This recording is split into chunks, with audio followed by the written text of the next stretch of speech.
Hello and welcome. We are back once again with another team and another game. Oh, I can hear myself twice. There we go, fixed. Remember all the socials, remember the hashtag, plug it, share it. Let's go. And yeah, if you don't want to type any of these, if you scroll down, we got the panels, click on them. They take you wherever you need to go. Let's go with our next team. Let's get on with it. It's Chimera Tales, and I'm looking forward to seeing the next game and seeing what insights we can get from the developers. Let's go.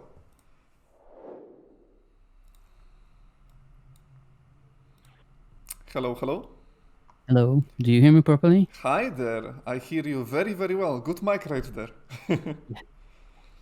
Okay, so I just quickly introduce myself and the team, if it's okay. Yeah, just tell us your name, So, what's your game, so and what's the overall yeah, concept of your game. What are we looking at? so quickly, just my name is Mate Todridovic. I'm the creative director and the game artist of Hotel Arcanum, which is our game. And as I said, we are Chimera Tales, a small multinational game dev team focusing on narrative-driven games. And I just quickly introduce the team because so we have our programmer Scott Lisson, András Baliga, our game designer, Thomas Salgarella, our lead designer and producer, and myself. And I just wanted to say that English is not my mother tongue, so if you asking me about game design and I start to talk about fried chicken, something, just please don't hesitate to interrupt me. Don't worry, neither is mine. We'll talk about fried chicken together. Okay, wonderful. So our game is a narrative-driven 2D game, 2D detective game about transgenerational trauma, more specifically transgenerational Holocaust trauma. And in the game, basically, the player uses detective mechanics to explore and understand hidden, interconnected family stories. And I know the topic sounds really, really dark because it's a dark topic, but we're focusing on the perspective of the third generation, so the grandchildren perspective. We don't visualize the Holocaust in any kind of way. So it's, I think our main protagonist point of view or perspective is really close to like contemporary audience. Like, he doesn't really know much about our topic. He doesn't really feel connected to it, and the game is about exploring this topic and just establish some kind of connection with his grandparents' stories and his parents' stories, and how these stories still affect the life of the entire family. I see. Yeah, your concept has a very, yeah, like you mentioned, it's serious, but with like a modern take, I suppose, on the Yes, matter, right? exactly. Yeah. Exactly. And what you see in the game right now is like the player's avatar is in a conversation with the player. So you can talk with your own avatar. Oh. And it gives certain dynamic and narrative context to the game. So Sorry, so who's the player? Are we talking to the main protagonist, or are we almost like having a inner dialogue as a player? yes, it's basically something like that. I don't want to reveal too much because it's part of the mystery. But yes, something like that. And basically, just as I said, it's a detective game. So you need to solve puzzles. Like, you read and need to find clues. Ooh. And basically, our main mechanic is that you can just save any kind of text-based or textual clues, like even dialogues. Like, you can save all the speech bubbles, you can save descriptions and stuff. And after that, you can find connection between them. So, yep. Very nice, very nice. So you mentioned, I mean, you've got a very solid idea of. See, there I go talking about the fried chicken you mentioned.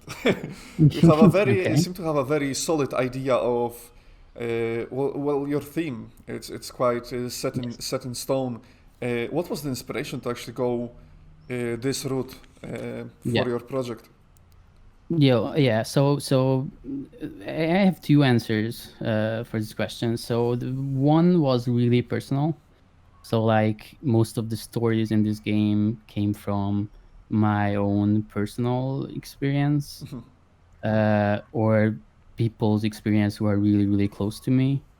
And so to be honest, in the team, half of us had or still have family members who survived the Holocaust.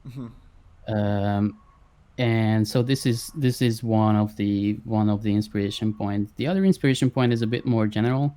So I think the Holocaust is like it's terrifyingly unique in terms of political, historical, economical, and psychological aspects. But interestingly, I think because of its extremity, it can give you a really interesting perspective on your own life events, or how remembrance works in general, how forgetting of unprocessed memories works, how family dynamics around inherited traumas work.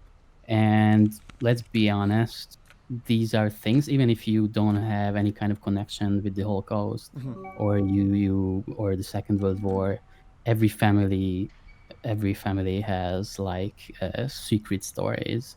So you can, I think, through this story you can learn a lot about yourself. And to me, like, a good art piece always works as a mirror, so you can always use it to learn about yourself to some extent. I see. And basically that's what we want to go for. I see. That's really cool. I respect you took on the scene for the project. Thank you.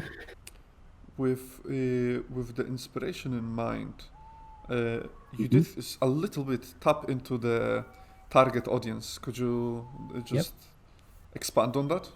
Yeah, of course.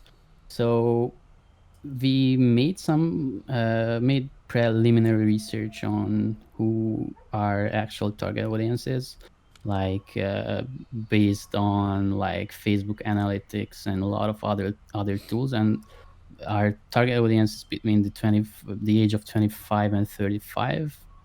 And obviously it's a detective game and a story-driven adventure game, or the mixture of those genres.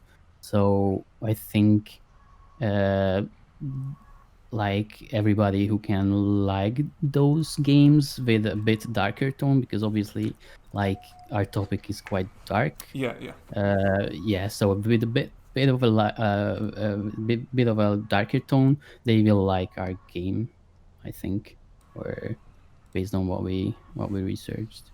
I see. But yes, just to getting back to the question of the inspiration. So I didn't mention that. So this was my passion project, but we started to work. So as a team, we started to work on it in June, I and it see. was a really wonderful experience. How it became really quickly a real team effort. And basically, so I developed the art style before Transfuser, or started to develop it. Like some of the pieces of the environment existed before Transfuser. None of the characters existed. uh, and I also researched the topic for a year, Ooh, but I none see. of the mechanics or none of the gameplay, it wasn't there. So everything you can see there, which is a gamish thing, it was made by the team as a whole. I see. So it's been in development from June, but you've done your in-depth research of the topic, right? Yes, exactly. So that must have helped you plenty when actually working on the project. Yeah, of course. Yeah, yeah. Um, Going sort of back to your team and the development Mhm. timing, when you decided to get onto Transfuser, take part in the Mhm. ProtoPlay, how was that? What sort of impact did that have on your team and the project itself? You mean Transfuser as a whole, or the whole experience? Transfuser as a whole, like Okay. when you started development and then you took it, you decided to get the Yeah. project involved with Transfuser. How did that change the project in Yeah, itself? of course. Yeah. Yeah, so first of all, I had an idea how the experience should work or how the experience should be, but I'm not a designer, so I couldn't design the actual game. Uh, so like being or a part of Transfuser, it gave us the opportunity to like actually make the game. So like the designers were super I mean, they seemed really inspired by the story, and they were really enthusiastic about like building mechanics for the vision. I my only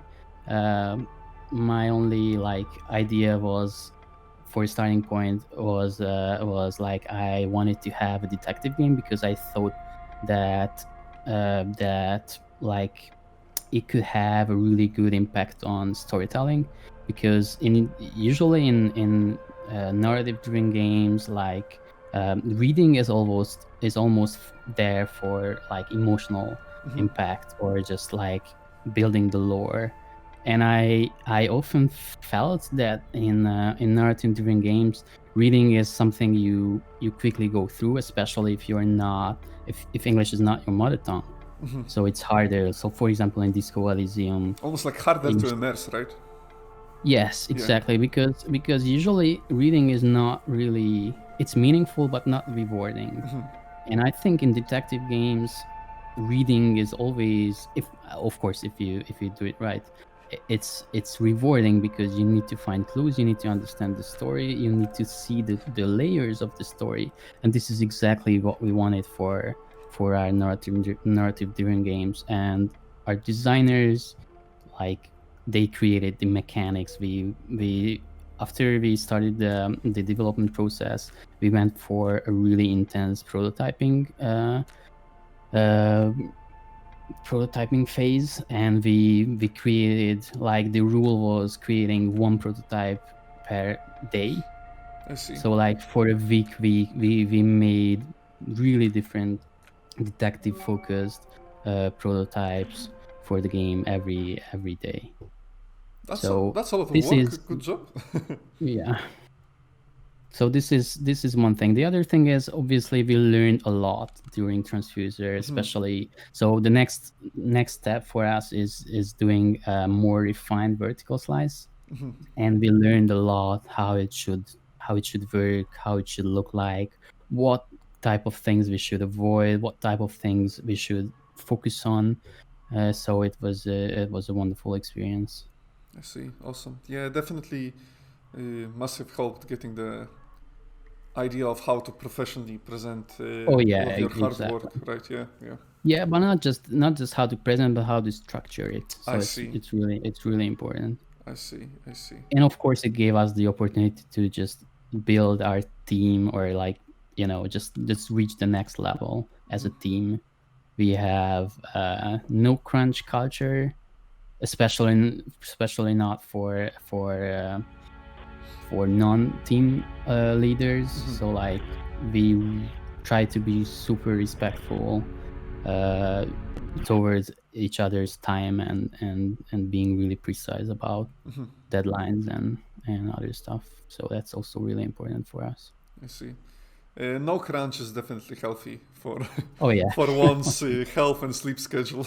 Yeah, and yeah, it helps make your game in a reasonable time frame, Certainly. because you are not dead all the time.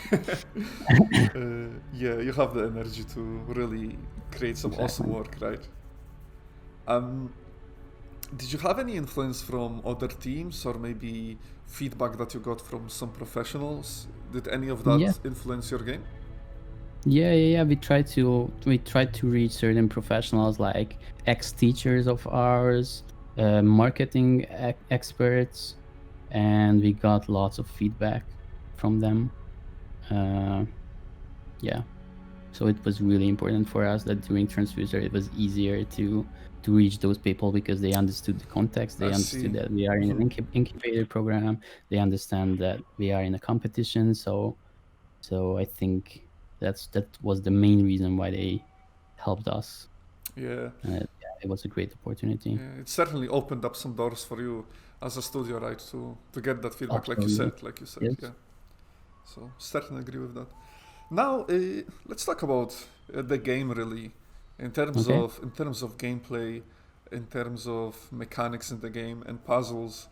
Yep. Just tell us maybe once the player starts the game up, what should they expect in terms of mechanics in the game?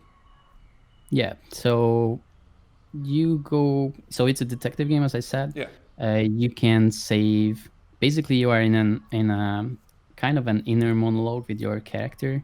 So that's the main dynamic of the game, and you will see a story he tells you or he shows you, and you need to solve two puzzles.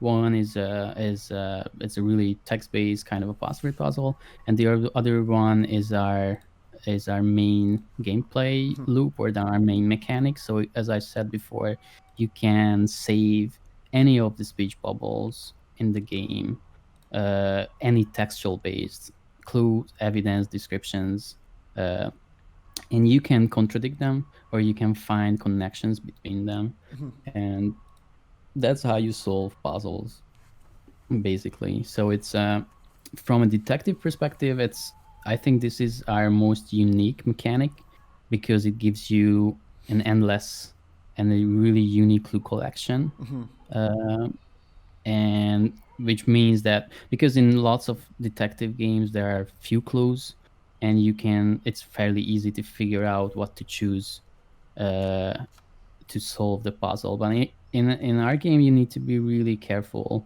how many clues you want to save, how many clues you want in your, because as you see, this is our menu or a mind menu, and you can reach all the saved dialogues here, and there are already saved documents here what you can just check out. I So see. basically, save the dialogues. You can open this menu and you can combine those clues together and solve the puzzles. Ah, I see. Uh, That's what we are seeing on screen right now, right? exactly. So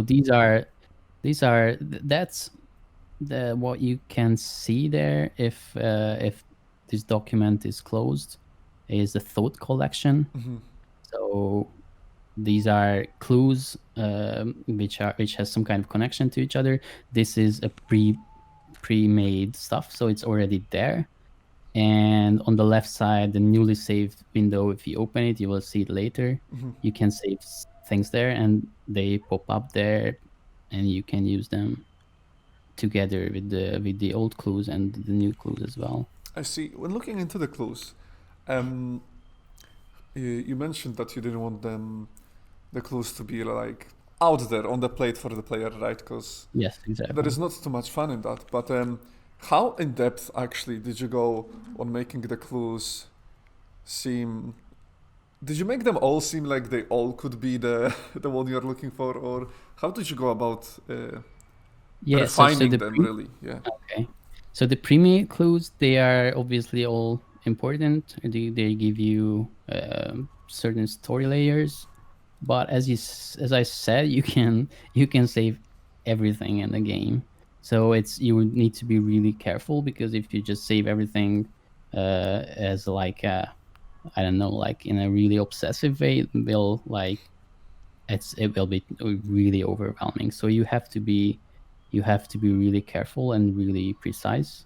I see. And I think it's like the speech bubbles, some of them are obviously not really helpful, and some of them contain important information, and based on the story or the context, you can I think it's not I mean it's harder than just having two clues and figuring out really simple puzzle, but it's not super hard. So it's with like really simple logic you can figure out what is important and what is not. And based on we made playtesting sessions, so it seems that it works properly. But yes, this so we have this kind of design philosophy, or our lead designer Thomas Salgarella has this kind of design philosophy that we always create. So as a starting point, we create a scale with 1 point, which is the impossible but desirable or really cool, and the other point is the other extremity is the simplest, super safe, and they always go for the impossible. I And see. during playtesting sessions, we refine it based on the playtesters' feedback, and that's how we find the final form, which has the core of that cool idea, but without the edge cases we cannot handle. So yeah. I see. I'm just thinking about the. You mentioned that you can save everything, right? And of course, Yes. as you said, if I do that, I'm gonna end up with a pile of information, and Yep. I'll have to read an entire book to figure out what I actually need. Yeah, well, you can delete everything if you want. I So see. you can delete there in the menu, and in the future you'll be able to like create your own thought constellation. So you can organize. You'll be able to organize your thoughts into like categories and Ah, that's a cool. really clear, That's nice. like, and basically an inventory of clues. But I was just thinking, does the player know from the start, from before the conversation start? Uh, am I, as a player, am I informed of my goal, of what I should be looking out for, or is it more tricky where I have to figure out what I might need to know from these conversations? So in this demo, there are two main puzzles. One of them is pretty obvious because you have this kind of inner monologue with your player character. He basically asks you to do stuff. So in that case, it's pretty obvious. And there is a much more hidden. So this game has two endings, and you can reach both. If you miss the puzzle or you're not able to solve the second hidden puzzle, you can reach one ending, and if you solve it, you reach the other ending. So that one is a bit more hidden and harder to figure out because it's not that obvious, and it has a interesting and tricky narrative. Like it's so it's a narrative trick we used there, which is, I don't know if something that I should reveal. Probably not, because in that case, Keep it secret. We don't want the players yeah, figuring things I out, think right? that's better. But yes, so you can solve a hidden puzzle or kind of a hidden puzzle, and by solving that, you can reach another ending, which is basically our true ending. Yes.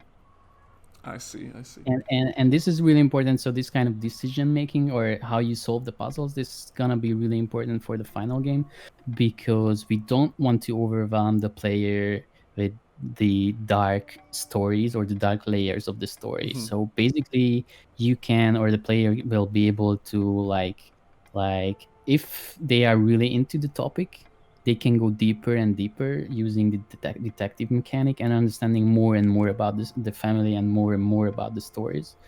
But if somebody wants to, because okay, so our game on the surface, it focuses on unsuccessfulness, and mainly the unsuccessfulness of the main character, who is an unsuccessful artist who tries to deal with his own problems, and he's a bit self-involved, self-absorbed, and he cannot really see what's happening with his family. And this is an important topic because we think it's quite accessible or relatable for people, because I think, like, all of us at some point in our life, we deal with unsuccessfulness or successfulness. And it's also really important topic for the survivor families of the Holocaust, because it's always has a symbolic meaning that basically, like, successfulness for survivor families always means that they somehow managed to survive the Nazi oppression, and it's kind of a proof that they survived it for a reason. Right. So Right. it has a double meaning. So yeah, why did I start to talk about this? What was the question? Let me take you back a bit. We're just discussing the choices. The goal. We started off with like really, what do I know? What's my goal? And then we start off transition to where we are at now. But I want to sort of change up the topic a little bit. Okay. And ask you something fresh, which I can't believe I haven't asked yet. And it's the visuals for the game. Yep. I know you mentioned you gave a shout out to your artists. Could you touch a bit on the reasoning behind Art this style? design? Yeah. Yeah, okay. So, yes, it inspired from or by contemporary animation, like mostly like contemporary animation films. And I really like this art style. It's a bit weird. So to me, it's really important that I don't really like to like picture people as super beautiful things. So I think it's interesting to have characters who are not like the standard uh, female or male characters, and I like that kind of a bit of a weird, bit of a like somebody with a huge belly, which is totally normal. And why don't we have more those kind of characters in game? So in this kind of like the and hopefully it's kind of a mysterious art style as well, because we this is a really important um, part of our game, that you are part of a mystery in a lot of different ways I don't want to reveal now. And we go for a bit of a Lynchian magical realist world. So I think this art style fits to it. But yeah, I'm the one who created it, so I don't want to hopefully people will see it. Or That's alright. Let me just bring up in the chat. We're gonna get all the social media links of your team, Mhm. and so I'm sure people will be able to check out on Twitter and maybe get some. Yeah, of course. If you want some insights from the developers, check out our Discord and Yep. ask them. Right? Ask them about the Yeah, visuals, etc. exactly. Yeah. You can find our demo there. You can find our ProtoPlay page there, or our Twitter account. So yeah, Yeah. it's worth Check those out. checking it out. Now, as we are coming to a close of this interview, just few last questions. And I know we spoke about how transducers have helped you understand that you need to polish up you would like to polish up a vertical slice in Yes, the exactly. future. Could you expand on that and tell us what we should be anticipating further from your team Mhm. and your project? Yeah. So whatever happens, we'll continue working on this project.